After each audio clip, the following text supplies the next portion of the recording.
Союз журналистов России не поддерживает предложение о неназывании в СМИ национальности человека, обвиненного в каком-либо преступлении. Об этом на Международном конгрессе Национальной ассоциации телерадиовещателей высказался председатель Союза Владимир Соловьев. По его мнению, национальный вопрос деликатный и важно подходить к нему с этической точки зрения.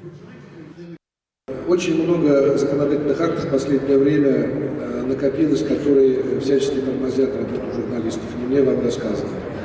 Мы, конечно, стараемся этому сопротивляться и, в общем, обсуждать любые эти вопросы и на площадке Комитета Госдумы по информационной политике, и в Общественной палате, и в других площадках.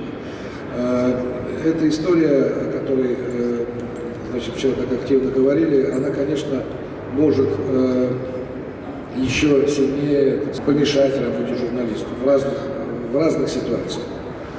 Конечно, национальный вопрос в нашей многонациональной стране, он очень непростой, надо к нему относиться деликатно, и в принципе, да, каждый журналист он для себя решает с этической точки зрения, да, говорить или не говорить о национальности и месте жительства человека, который в чем-то обвиняется. Затронули на Конгрессе и тему круглосуточного вещания в цифровом эфирном телевидении.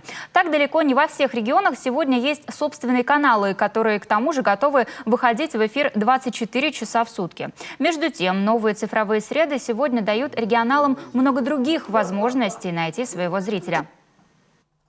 Мне кажется, что сейчас действительно возможности вот этой цифровой среды современной, они дают гораздо больше для того, чтобы не только выживать, а процветать, зарабатывать и, самое главное, производить, и быстрее отвечать на вот эти новые формы, искать новые форматы. Потому что сейчас запрос на контент, он только растет. При этом все равно региональные каналы, тем более сильные, такие как ваш, это, в общем, уже такие фабрики профессиональные фабрики по производству контента.